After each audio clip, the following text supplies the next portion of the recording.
Hello everyone. Today we're going to talk about an adventure fantasy called The Invisible Boy from 2014. At the beginning of the movie, we see a boy named Michel riding his bike to his school in Trieste, Italy. He has a €50 bill with which he plans to buy a costume for a party. At school, he sits at a desk with a girl he has a crush on.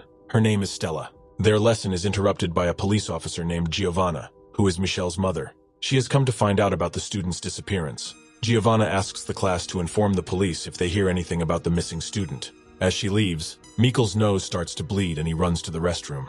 His abusers, who have been bothering him for a long time, threaten that he will give them all his money. He returns home, upset by the incident. He takes out a few pennies he has saved and decides to buy one thing with them.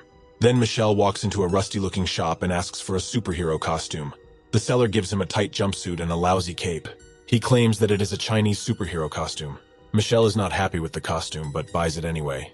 When Giovanna comes home from work, she sees that Michel refuses to go to the party in the costume because he thinks it looks ridiculous. She assures him that he looks good and sends him to the party. There, Michel has fun, and even talks to his beloved Stella. But then his abusers turn on a video of Stella walking down the street. They claim that the video was found on Michel's phone and that he was stalking Stella.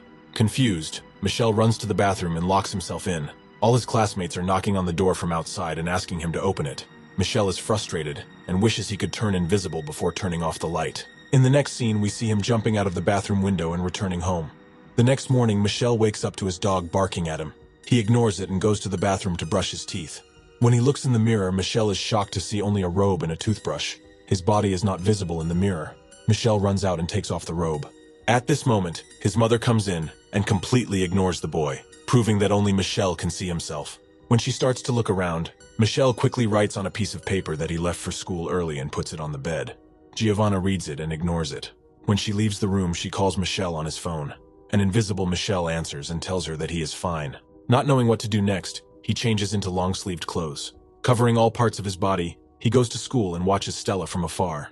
Michel notices his bully and plans to teach him a lesson for bothering him so much. He takes off his clothes and enters the school naked and invisible. During class, he picks up the bully's paintball gun and uses it against the teacher, forcing the teacher to suspend the bully from class. Michel then goes to the girls' locker room and watches them undress. Suddenly, a towel falls on him, and his silhouette becomes obvious to everyone. At this point, his powers begin to fade, and he becomes visible again. The girls scream when they see Michel naked under the towel.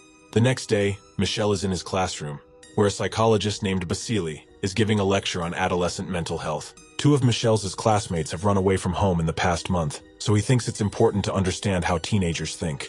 As Michel listens to the lecture, his hands start to glow and suddenly disappear. Fortunately, the class is over, and he runs out before anyone notices his disappearance. He hurries home, covering all parts of his body, and sees his younger sister Candela in his room. Michel asks her to go downstairs and face the wall. Suspecting something, Candela opens and closes the door, pretending to leave. Michel does not turn around to check and starts to undress. When he turns around, Candela screams in fright because she sees that her brother is invisible. Michel reassures her and tells her that his suit has given him superpowers. Meanwhile, at the police station, psychiatrist Basil works with Giovanna to investigate the children's disappearance. Giovanna insists that the children could have been kidnapped, but Basili argues that they are just rebelling, which is normal for their age. When Giovanna returns home, Michel is still invisible. Giovanna talks to someone on the phone and tells them that Michel has been adopted. Surprised and hurt, Michel leaves the house to go to the nearby swing set. While he's swinging, Stella comes in and thinks that Michel is a ghost. She doesn't seem to be scared, and instead asks him to be her friend. He draws a smiling face in the sand to communicate with her. They decide to meet again. After Stella leaves, Michel sees a man nearby looking at him, even though he is invisible. The man walks away, leaning on a stick, showing that he is blind. At night, Michel comes to Stella's house. Stella is happy to have found an invisible friend. They kiss, but at that moment Michel's strength begins to weaken. He runs away before Stella can see his face. Later, Stella was alone in a gymnastics class when a needle was stuck in her back. She falls down and loses consciousness. Elsewhere, Michel decides to tell Stella that he was an invisible boy. He goes to her gymnastics class with his dog. When he reaches the building, he sees a masked man carrying Stella. Michel and his dog attack the man. However, the man manages to escape with the girl. Later, the police arrive at the scene. They find out that the missing children did not run away, but were kidnapped. Stella wakes up in a strange room with her head attached to several wires. There she is interrogated by psychiatrist Basili. It turns out that he was the one who kidnapped the children. They conduct several tests on the girl and send her to a cell. Her two friends who disappeared before her are also sent there. The next day, Michel is standing alone on a nearby beach when the blind man he saw the day before suddenly appears in front of him. The man answers all of Michel's questions before he can even ask them. He seems to be a mind reader.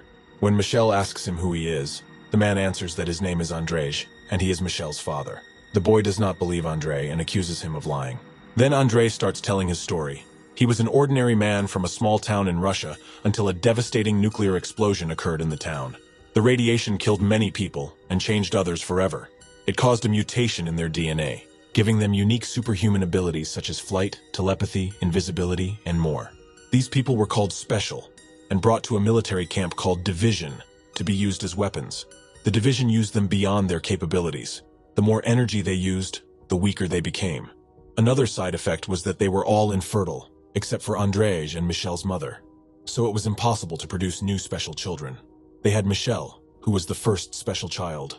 But as soon as he was born, he was taken away. Then the parents decided to escape with Michel, and they succeeded.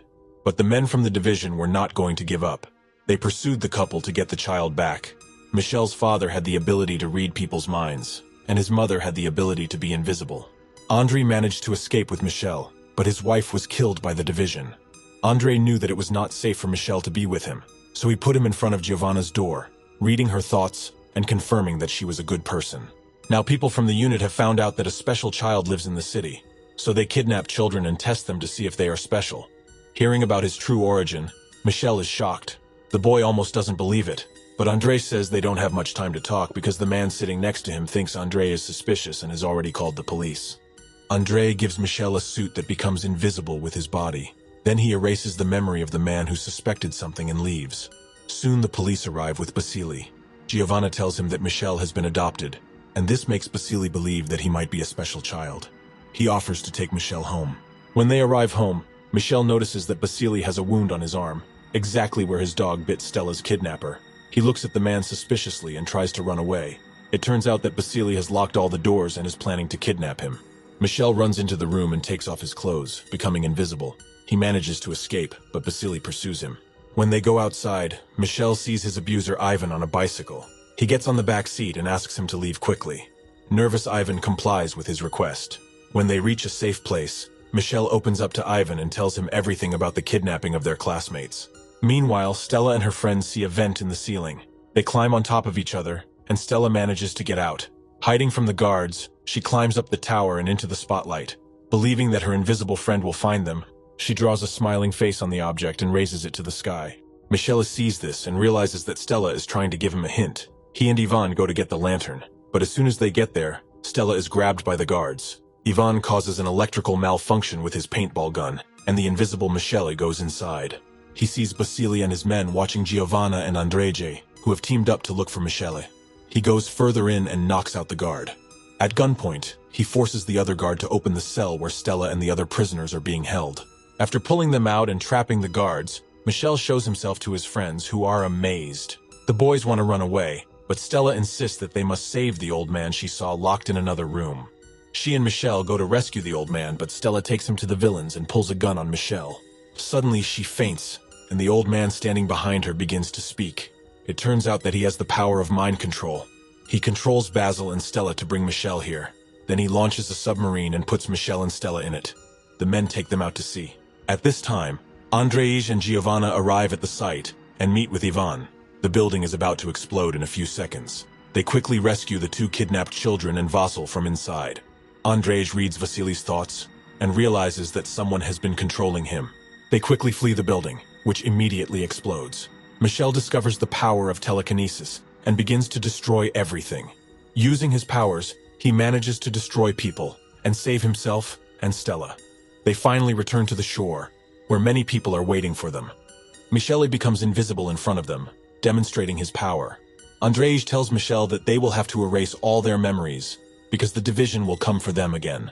Michel agrees and kisses Stella for the last time. Andrzej tells Michel that he will be back and leaves, erasing everyone's memories. After that, everyone returns to their normal lives. The movie takes us somewhere in Russia.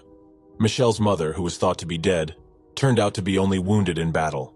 She later won the division and is now in charge of it. In fact, it was she who sent those people to take Michel to her. Now the woman is against all the normal people who look at the special as freaks. Finally, the guard tells her that they have found Michelle's twin sister, named Natasha. Footage from the past shows us that Andrzej escaped with the two children. The film ends when a guard tells Michelle's mother that Natasha is somewhere in Morocco, hinting at a sequel. If you have watched the video so far, you should know that I am happy to have viewers like you. Thank you for watching to the end. Subscribe to the channel and follow the news. Klontsak Recapped was with you. See you soon.